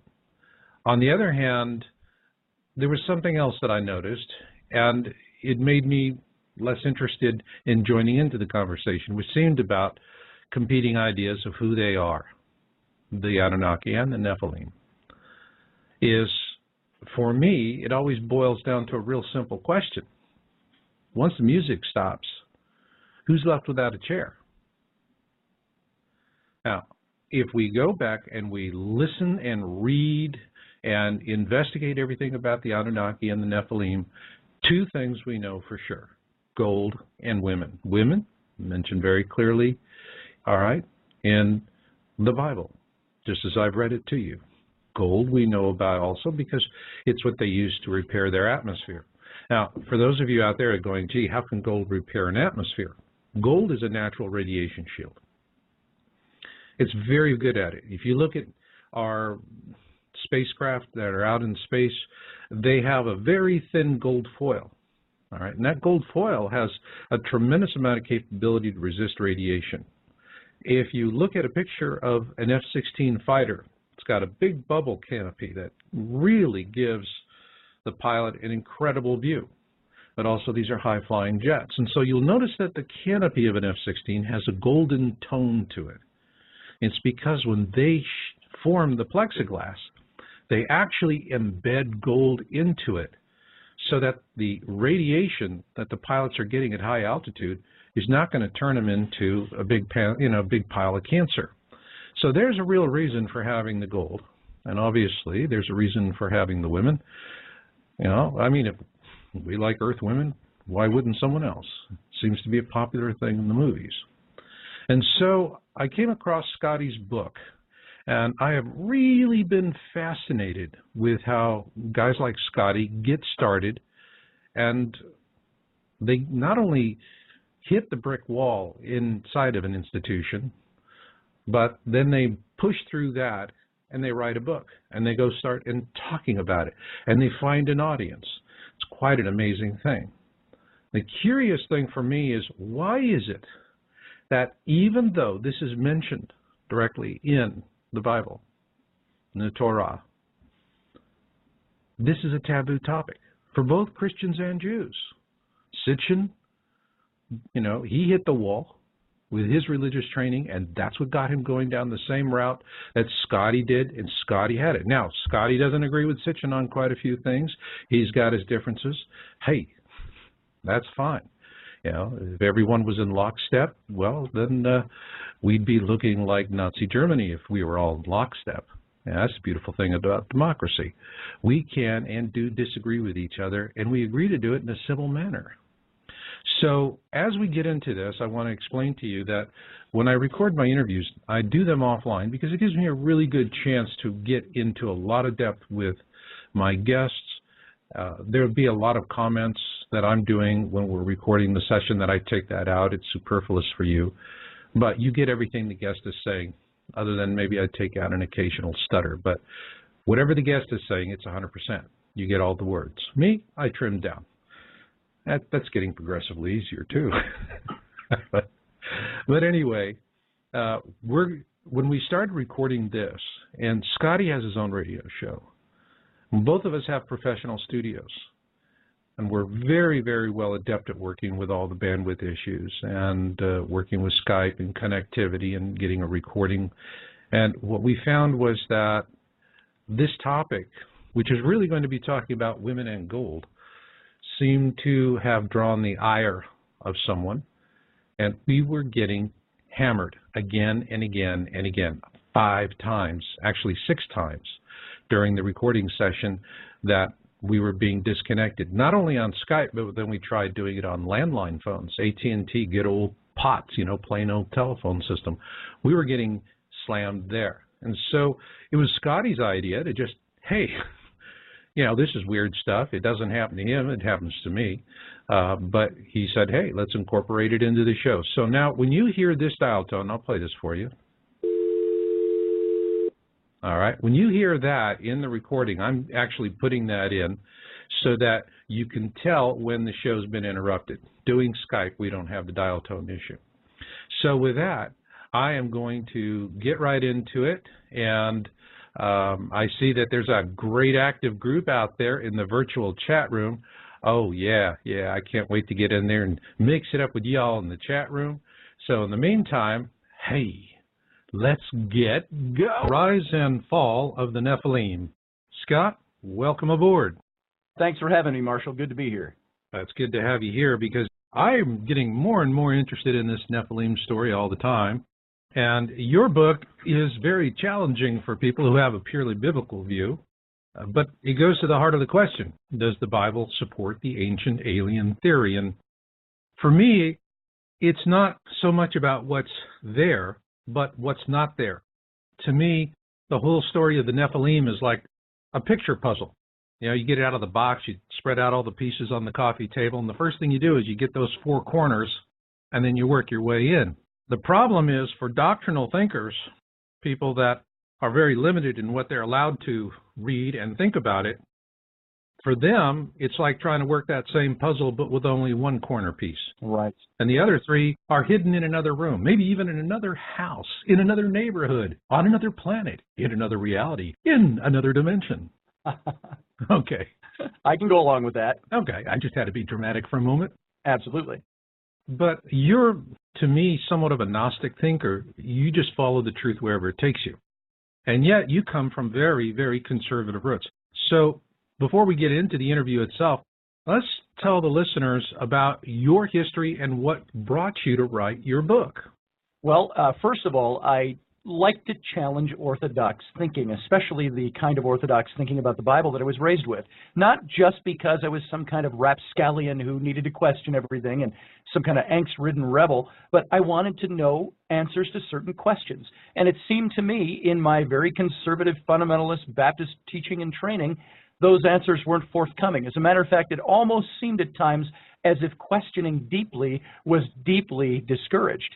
And take, for instance. But you were a Bible teacher, weren't you? Or you were training to be one? I was in Bible college, and I went to seminary, and I didn't finish either degree. Funny, you wonder how I got into my master's program without having my bachelor's degree. It's too long a story to get into. But I had about 6 years collective training, and I went into youth ministry. So I was working in churches, working with high school youth and junior high school youth.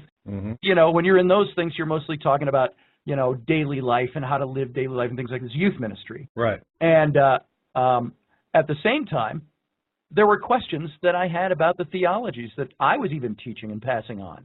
And when we were kids, if you were Judeo-Christian, you learned about, let's take the best example because it ties into the topic, the issue of Noah and the ark. Right. We all heard the story of Noah. We all heard that God was going to destroy the world for its wickedness and wipe out all of mankind except for the one pure man that was left, and that was Noah, his family, and we know the story from there. What we don't get taught ever, it seems, and even with my Bible college training and my seminary training, the touches on this topic were so scant as for me to even remember ever being taught them. That is the preamble to the whole flood story in Genesis chapter 6, which talks about, and the sons of God descended to the earth and intermingled with the daughters of men and had children by them. And they were known as the Nephilim, the heroes of old, the men of renown. Is that the part when Bible class, when you start talking about it, you'd say, and then there was the and moving right along? Pretty much. Is that how you guys handle it? Okay, good. Pretty much. You know, when I think about it, too, when you've got a second, third, or fourth grader sitting in a Sunday school class on Sunday morning, and the teacher is teaching the story of Noah and the ark with felt storyboards and little Noah with the beard and the stick and the robes and so on, you've got nobody teaching you about some kind of non-human entity that descended to the earth and had sex with human women, bequeathing the race that actually was the thing that was prompting the flood once you start digging into the passage. Okay. So for me, it really goes back to questioning the orthodoxy of the passage. Now, I will say right off the bat that I have no desire to dissuade anybody from what they believe religiously, spiritually, denominationally.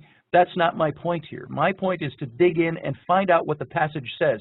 And you know what happens so many times? We find out that we're taught one thing in church or in synagogue, and when you start digging into the text and seeing what it says a little bit deeper, people don't want to hear it because it challenges what they've been taught. Because sometimes you get a much different picture when you start digging a little bit below the